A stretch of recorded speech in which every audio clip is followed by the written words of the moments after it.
Hi, Glen Sample here.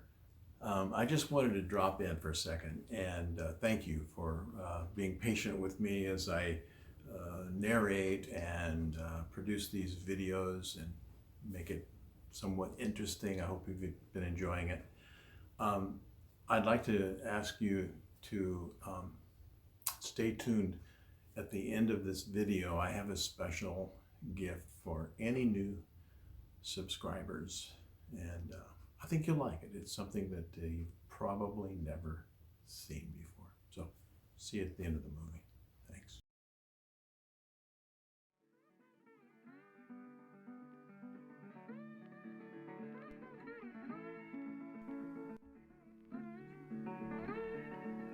Chapter 12. The Incredible Ms. Madeleine Brown. If it weren't for Madeleine Brown, we would still be looking for the mysterious Wallace, who not only hired the killers of President Kennedy, but fired one of the shots himself. Loy factor may have been our key, but it was Madeleine who turned the key.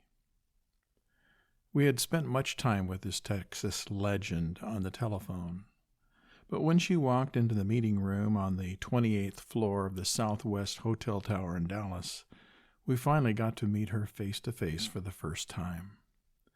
She was equally as curious about us. She'd been stunned when Larry Howard phoned her and informed her of our interview with Loy Factor, and is naming Wallace as the mastermind of the conspiracy. Madeleine saw for the first time a chance to corroborate her many suspicions about Malcolm Wallace. She immediately became comfortable with us. We had already heard much of her knowledge of Wallace, but we wanted to hear it in person. In addition to allowing us to tape record an interview with her, she was generous enough to bring along her then unpublished manuscript, Texas in the Morning, detailing her 20-year affair with Lyndon Johnson. Billy Saul says it's the dirtiest book he's ever read, she said, but I think it will give you the background that you need for your story. Madeleine handed a huge manuscript to me. It was replete with pictures of the wild Texas era that she thrived in for decades. She openly states in her book that Johnson had made a veiled threat that Kennedy was going to be killed. And I quote from her book, "On Thursday night, November 21st, 1963, the last evening prior to Camelot's demise, I attended a social at Clint Murchison's home.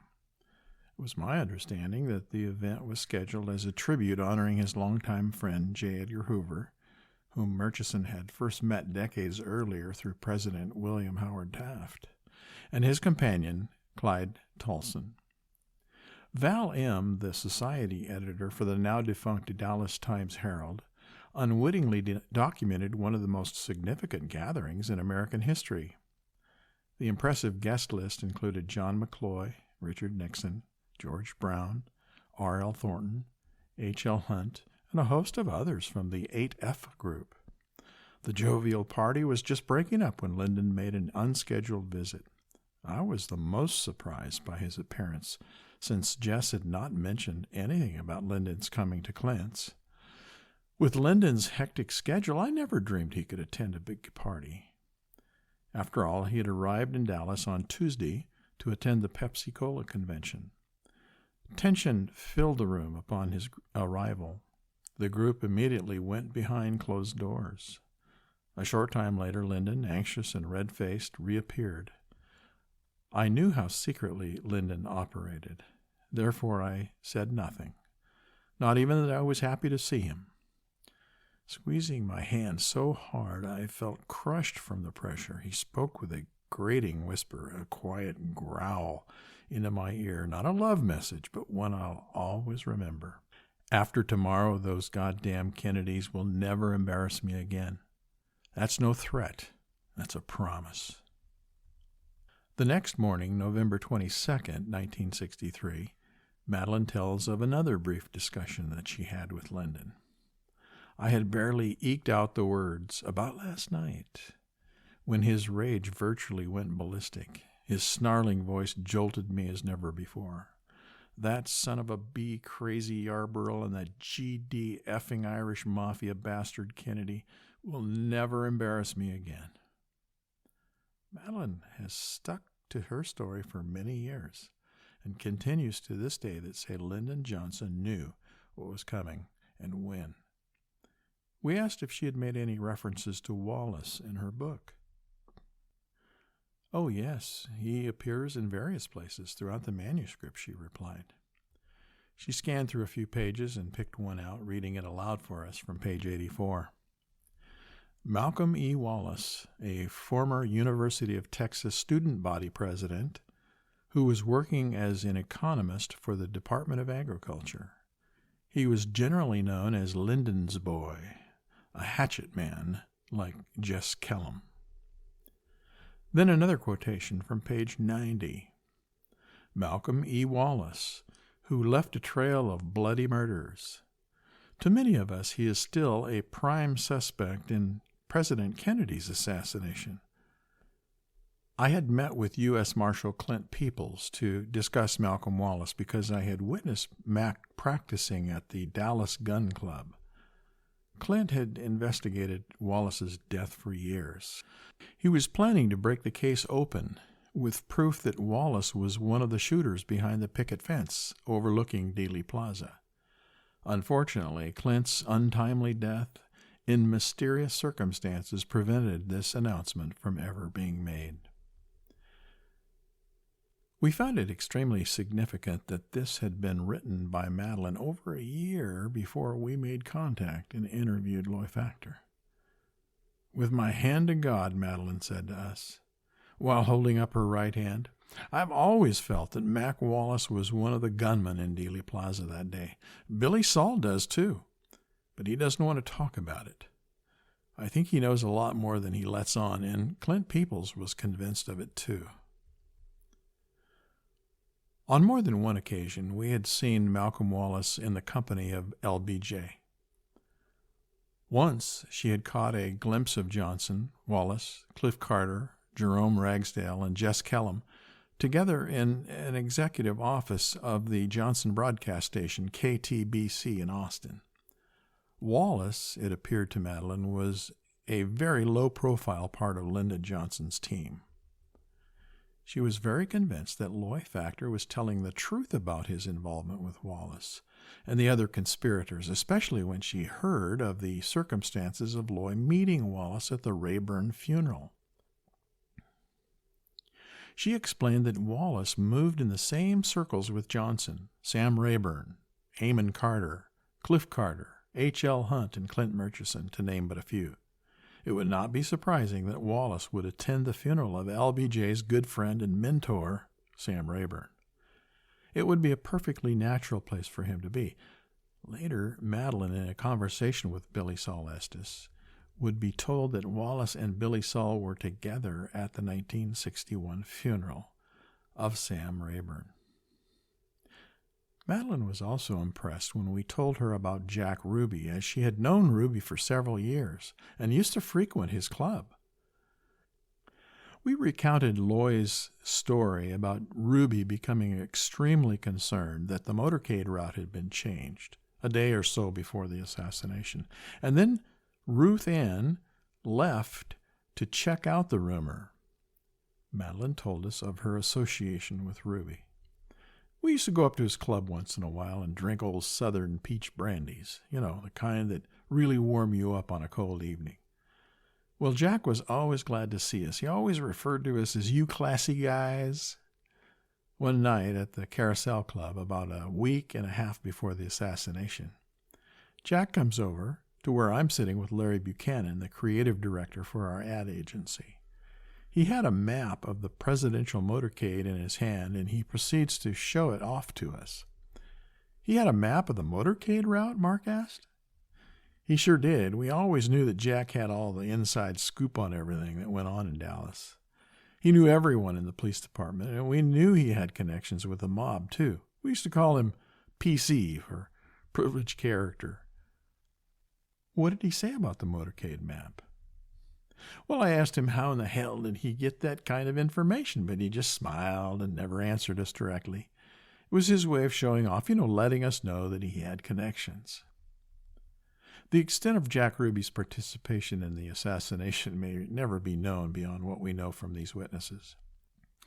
He obtained inside information about the president's motorcade route, and he apparently drove Oswald to the house to meet with Wallace, Loy, and the others. Madeleine knew of several who had seen Oswald at Ruby's club.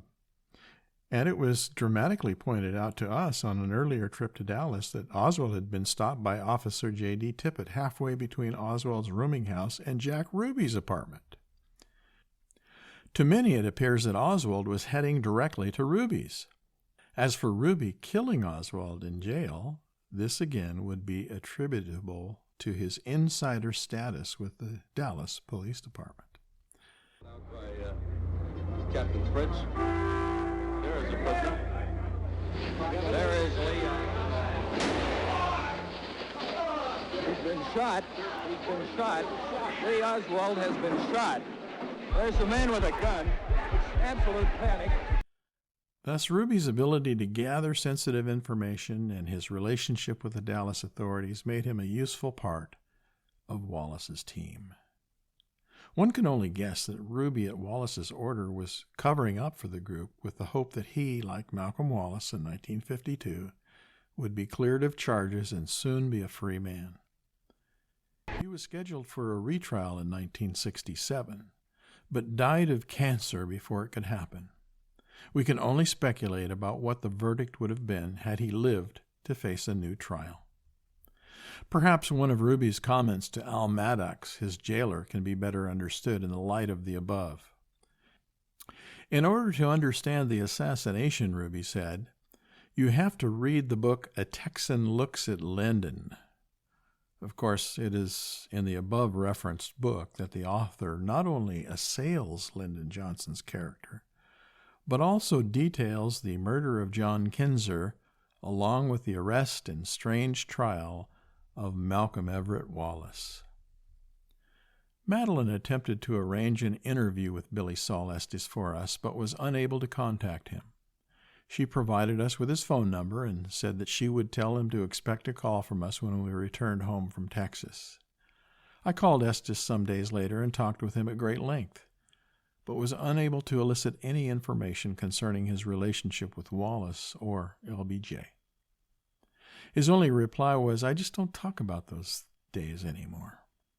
He was very kind, but not at all helpful.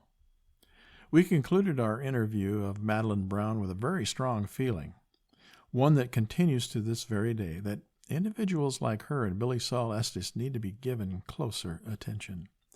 They hold much information that needs to be examined and scrutinized, especially Estes, who fears to talk to anyone without the protection of immunity. He had spent many years in prison and dreads the thought of returning there in his golden years. He has hinted in various interviews that maybe someday this will change. To David Hanners of the Dallas Morning News, Estes said, I think history will be put straight someday. I think it will. It is the hope of these writers that the day will come soon.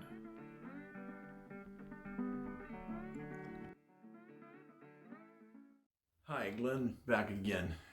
And I promised you something unusual for new subscribers. So if you've just subscribed or you're going to subscribe today, please do.